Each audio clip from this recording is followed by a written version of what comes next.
അപ്പോൾ നമ്മുടെ ഇന്നത്തെ പരിപാടി ബീഫ് പള്ളിക്കറി. അപ്പോൾ നമ്മൾ 100 കിലോയിൽ കൂടുതൽ നമ്മൾ ബീഫ് കൊണ്ടുവന്നിട്ടുണ്ട്. നല്ല ചന്തമുള്ള അടിപൊളി ബീഫ് അല്ലേ? അപ്പോൾ ഇതിലേക്ക് നല്ല വൃത്തിയായി കഴുകിയെടുത്ത് നമുക്ക് നല്ല അടിപൊളി ബീഫ് പള്ളിക്കറി ഉണ്ടാക്കാം.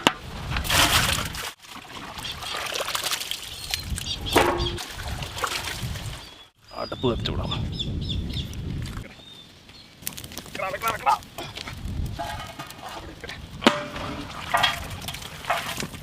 ഓ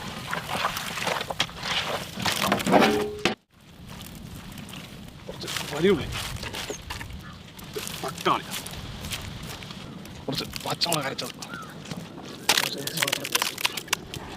കറിവേപ്പില,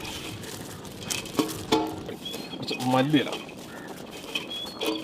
ആദ്യത്തെ കുറച്ച് മസാല, കുറച്ച് മുളക് പൊടി, കുറച്ച് മല്ലിപ്പൊടി, കുറച്ച് കുരുമുളക് പൊടി, കുറച്ച് ഗരം മസാല, കുറച്ച് മഞ്ഞൾപ്പൊടി മുക്കിപ്പിക്കില്ലേ, കുറച്ച് നാരങ്ങ പിഴിഞ്ഞത്, ഉപ്പ് പാകത്തിൽ,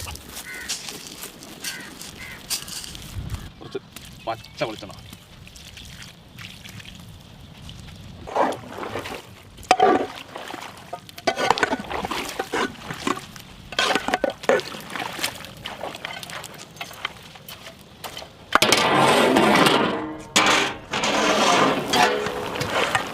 കടല പോലെ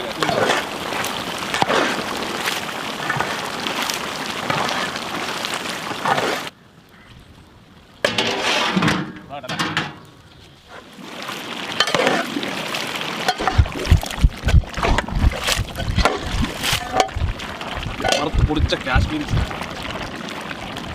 പെരുംജീരകവും മല്ലിയും കൂടെ വറുത്ത് പൊടിച്ച് കൊടുക്കും. കുറച്ച് കുരുമുളക് പൊടി, കുറച്ച് മല്ലിയില,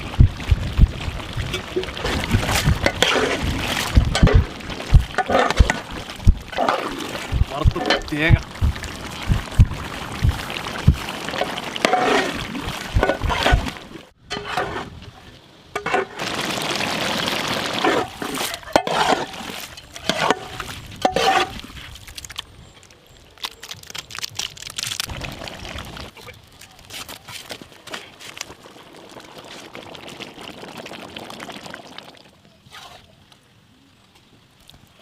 നമുക്ക് ടേസ്റ്റ് നോക്കാം. പള്ളിക്കറി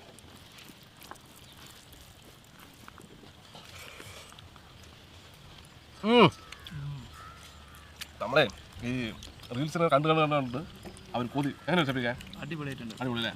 അവർ കൊതി ഉണ്ടല്ലോ. അപ്പോൾ നമ്മൾ എന്തായാലും ഉണ്ടാക്കാൻ വേണ്ടി തീരുമാനിച്ചത് സംഭവം അടിപൊളിയിട്ടാണ്. ഇത് ശരിക്കുള്ള അഭിപ്രായം പറയും. നെയ്ച്ചോറും ബീഫ് പോയപ്പോ നല്ല ടേസ്റ്റ് ഉണ്ട്. നല്ല ടേസ്റ്റിലാണ് സംഭവം പൊളിച്ചു കൂട്ടാ.